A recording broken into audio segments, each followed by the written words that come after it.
Bienvenue sur Le Fil, le podcast des expertes qui choisissent d'abord la liberté pour leur activité. Je suis Céline Pinto et cet été, je t'ai préparé un hors-série un peu spécial. Des épisodes courts, concrets, 100% orientés action, à écouter au soleil, entre deux baignades ou avant l'apéro. Le but, c'est de te faire avancer un pas après l'autre vers un business plus libre, plus fluide, plus rentable. Et je te laisse tout de suite avec l'épisode du jour. Bienvenue dans le dernier épisode de ce hors-série de l'été. Je suis hyper contente de te retrouver sur cet épisode 10 du hors-série. Déjà, petit mot, un petit peu d'émotion parce que je suis hyper contente d'avoir tenu le rythme de ces 10 épisodes que je voulais te faire. C'était le projet pour ce hors-série d'été. Et on est fin juillet à l'heure où j'enregistre cet épisode.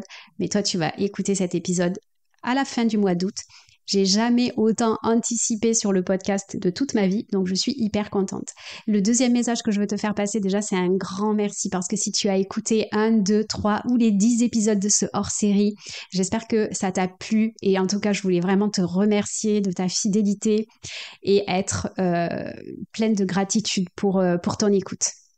Donc, merci beaucoup. Et pour clôturer cette série, j'avais envie de te partager comment je fais moi pour atteindre mes objectifs de moyens sur l'année. Oui, parce que en fait, tu vas écouter cet épisode début septembre et moi, généralement, c'est la période où je suis en feu. Moi, je suis, tu sais, quelqu'un de très scolaire. J'adorais la rentrée des classes, j'adorais faire mes petites fournitures, mettre mes petites étiquettes sur mes cahiers, avoir des beaux cahiers tout bien, mon petit cartable tout neuf, ma belle trousse, etc. J'étais vraiment très très excitée par la rentrée et ça a toujours été. Et ça a toujours été la période où je prends mes bonnes résolutions, où je fais mes projets pour l'année, etc. Donc pour moi, l'été, c'est vraiment la rentrée, c'est la meilleure période de l'année. J'adore. Et donc si cet épisode, il arrive là, c'est vraiment pas un hasard. C'est qu'en fait, je vais t'expliquer comment je fais pour atteindre mes objectifs de moyens toute l'année et comment je fais pour faire autant de choses toute l'année. Je pense que si tu me suis sur les réseaux, t'as souvent l'impression que je suis épuisante parce que je fais beaucoup de choses. Mais en fait, si j'arrive à faire beaucoup de choses, organiser des masterclass, publier tous les jours sur les réseaux, avoir ce podcast, proposer toujours des nouveaux contenus, des nouvelles choses dans mon programme de formation, etc. C'est justement parce que je fonctionne comme je fonctionne sur des projets à 90 jours. Et en fait, c'est ce qui fait que je suis très productive. Et donc aujourd'hui, je vais t'expliquer un petit peu comment moi je fais. Je sais pas si c'est la meilleure façon de faire. En tout cas, c'est celle qui me convient le mieux. Moi, je suis un petit peu, j'ai un fonctionnement en arborescence, comme on dit. Bon, j'ai jamais été diagnostiquée ou quoi que ce soit, mais en tout cas, je découvre les méandres de mon fonctionnement et c'est un fonctionnement qui me convient super bien. Donc, j'avais envie de te le partager si ça peut t'aider. Alors déjà, première chose, c'est que sur les objectifs, il y a plusieurs choses. Il y a déjà les objectifs à long terme, les objectifs qui vont être ta vision. Combien de chiffre d'affaires tu veux faire, qu'est-ce que tu veux accomplir pour ton entreprise et tout ton why, ton pourquoi, tatati tatata. Bon. Ça, j'ai pas envie de travailler ça aujourd'hui. Ce que je veux te parler aujourd'hui, c'est les objectifs de moyens. C'est tout ce que tu dois faire pour atteindre tes objectifs de résultats. Ce que tu dois faire pour atteindre ton chiffre d'affaires, pour atteindre ta mission, ta vision, etc. En fait, pour atteindre tes grands objectifs, on va dire ça comme ça, il faut que tu passes à l'action. Il faut que tu fasses des choses. Et donc, moi, c'est de ça dont je vais te parler. C'est ce que tu dois faire, réaliser pour atteindre ton gros objectif. Et donc, la manière dont je travaille, c'est que je vais vraiment travailler sur des objectifs à 3 mois, des projets qui vont durer 3 mois. Pourquoi ? Parce qu'en fait, 3 mois, c'est assez court pour garder la motivation. Moi, je m'ennuie très vite. Et c'est assez long pour vraiment avancer et finir un projet que tu as commencé, en fait. Donc, je trouve que 90 jours ou 3 mois, c'est vraiment une très, très bonne période. Et donc, généralement, début d'année, donc pour moi c'est là, en septembre, fin août, début septembre, je vais me poser, je vais prendre du temps pour brainstormer et je vais construire mon année. Donc là, je vais me demander qu'est-ce que je veux avoir accompli dans l'année qui vient. Quels sont les projets que je dois mener à bien pour atteindre mon gros objectif de chiffre d'affaires, etc. Et donc là, je vais faire la liste de tout ce que je dois faire pour atteindre cet objectif dans 12 mois, ok? Et je vais brainstormer. Alors aujourd'hui, il y a ChatGPT qui te permet encore plus de brainstormer, mais ça peut être lancer une nouvelle offre, créer un nouveau tunnel de vente, créer une nouvelle formation, améliorer la formation, lancer une masterclass, faire un workshop, lancer un podcast, etc. C'est ça les projets que je vais noter. Donc je vais tous les noter. Je vais enlever les idées pourries. Pour moi, les idées pourries, c'est déjà les idées qui vont m'éloigner de mon objectif plutôt que de m'en rapprocher. Des fois, il y a des idées que tu as. Et en gros, c'est un peu de la procrastination active. C'est-à-dire, ça te fait plaisir de le faire, mais tu sais très bien que ça va pas servir ton projet final, ton objectif final, ton objectif global de faire du chiffre d'affaires, etc. Donc déjà, je vire ces idées-là. Et après, dans les projets qui vont avoir un vrai impact sur mes objectifs, eh bien, je vais les prioriser. Quel est le premier projet, celui qui aura vraiment le plus d'impact? En plus, en début d'année, j'ai une énergie de fou. Donc, c'est ce moment-là que je vais choisir pour vraiment faire les trucs que je sais que ça va changer mon business, quoi. Donc ça, je vais prioriser et planifier. Et donc, je vais me dire, tiens, si je veux accomplir ce que je veux accomplir dans 12 mois, il faut que j'ai fait ces 10 projets-là. Et donc, d'abord, je vais commencer par le premier projet qui a le plus d'impact, et puis le deuxième, etc., etc., etc. Et donc, je vais tout planifier. Et là, tu vois, par exemple, il y a 10 projets, on va dire ça comme ça, mais il n'y a que 3 x 4, 12. Non, il n'y a que 4 périodes de 3 mois. Donc, ça veut dire qu'en 3 mois, tu peux faire plusieurs projets. Moi, personnellement, je fais seulement un projet après l'autre. Mais par exemple,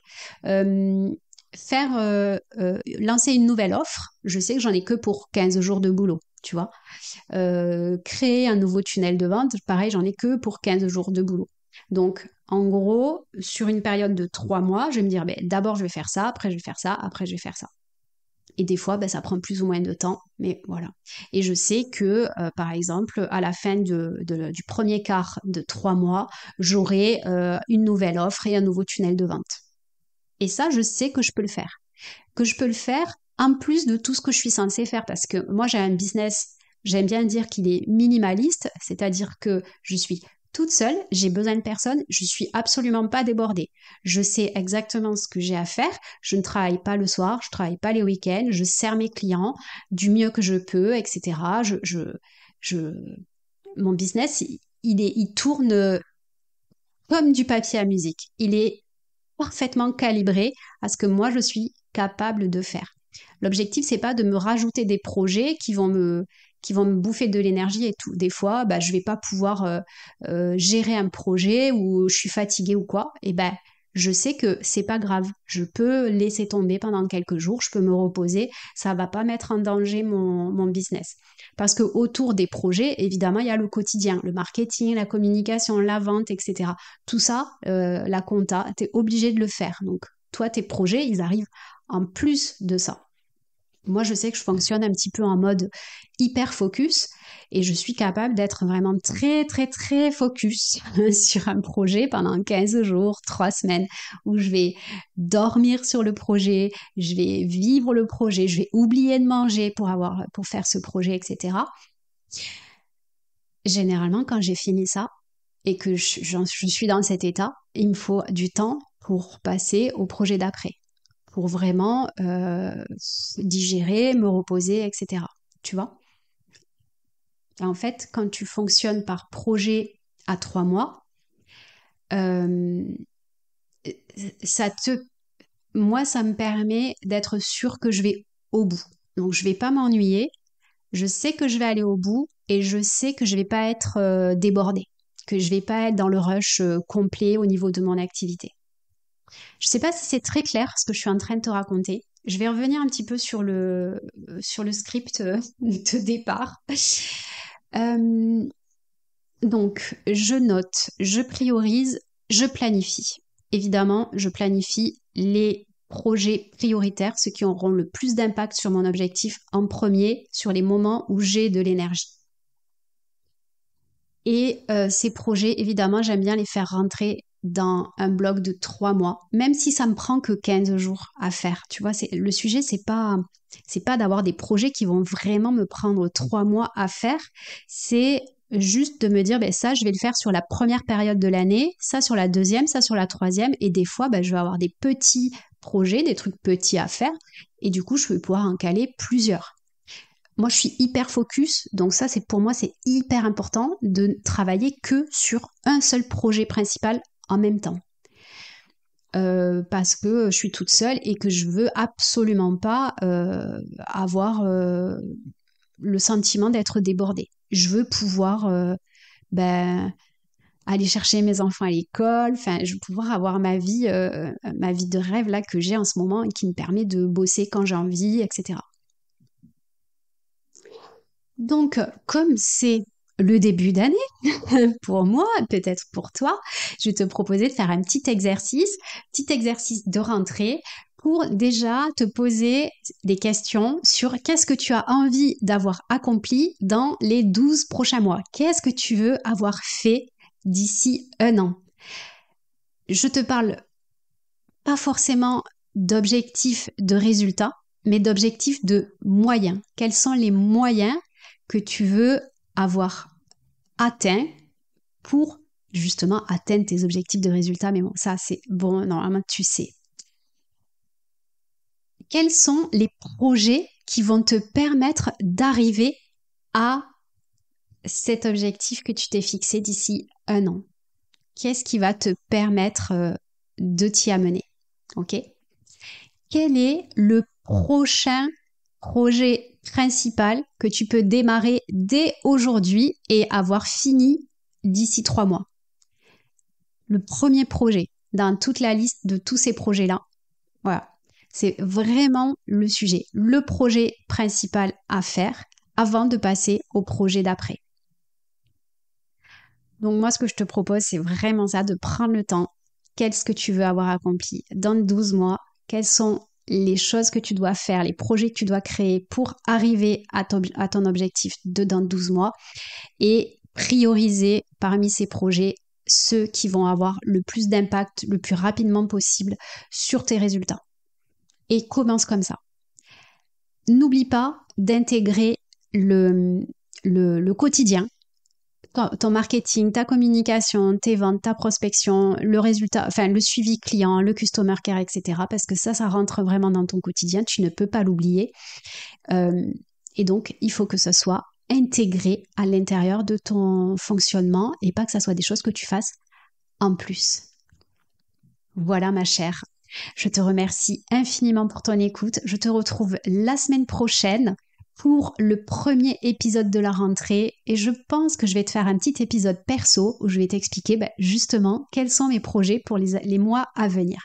Je t'embrasse, je te remercie infiniment pour ta fidélité. Le hors-série de l'été, c'est terminé et tu vas voir, je te réserve plein de nouvelles choses pour la rentrée, un nouveau jingle, etc. Ça va dépoter. À très vite.